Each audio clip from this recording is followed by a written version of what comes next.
Goeiedag julle, baie welkom by Kom ons gesels episode 45.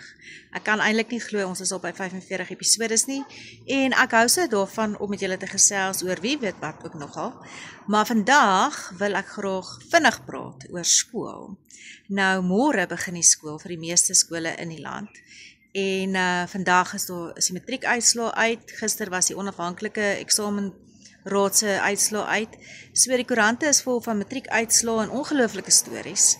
En ek dink baie keer behoort die verslaggewers nie net die hoërskool van daardie kind op te sit nie, maar ook die laerskool.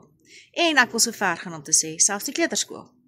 Want ergens het 'n kleuterskooljuffrou 'n fondasie gelê waarop die graad 1 juffrou gebou het in die laerskool. Waarop die graad 4 juffrou verder gebou het na die grondslagfase en waarop die graad 7 onderwysers op die ou end gebou het en aangewerk het voordat hulle hierdie kinders hoërskool toe gestuur het. So ek dink nogal as mens nou 'n bietjie 'n volledige berig kan skryf oor 'n kind se paadjie, nie net van die hoërskool nie, maar van kleuterskool af sal dit nogal interessant wees, sommer net 'n gedagte daar gelaat. Dan natuurlik, môre is al vir baie hulle eerste skooldag, graad 1 maatjies, te groot klere, rokke wat omtrent op hulle maarmerries hang, seentjies wat 'n groot skoene wil dra, want eintlik is hy 'n kaalvoet klonkie, maar vir môre het hy nou besluit om skoene aan te trek.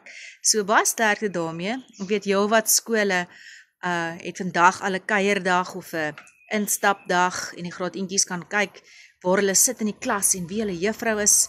Baie neem al vandag die eerste dag skoolfoto, sodat ingeval daar môre nou nie 'n traan is, dat dit nou nie op die foto is nie, want onthou daai foto word ons vir die hele wêreld gestuur. So as jy nou 'n graad 1 mamma of pappa, of 'n graad 8 mamma of pappa, soos ek is, dit bly maar vreemd, al is dit 'n volgende ronde, dis nie my eerste ronde nie, maar dit bly maar vreemd, waar sterkte.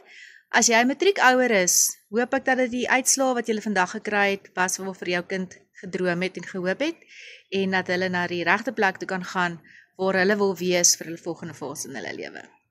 So, ons gesels weer, net vinnig, gister se cricket was toe heerlik, die Pretoria Capitals het toe gewen, so ons kyk wat gebeur môre, en dan, soos ek gesê het, volgende week is die uitspeelrondes en dan die 25ste die finaal, so dis ook ietsie lekkers om dop te hou, en dan gesels ons gaan weer.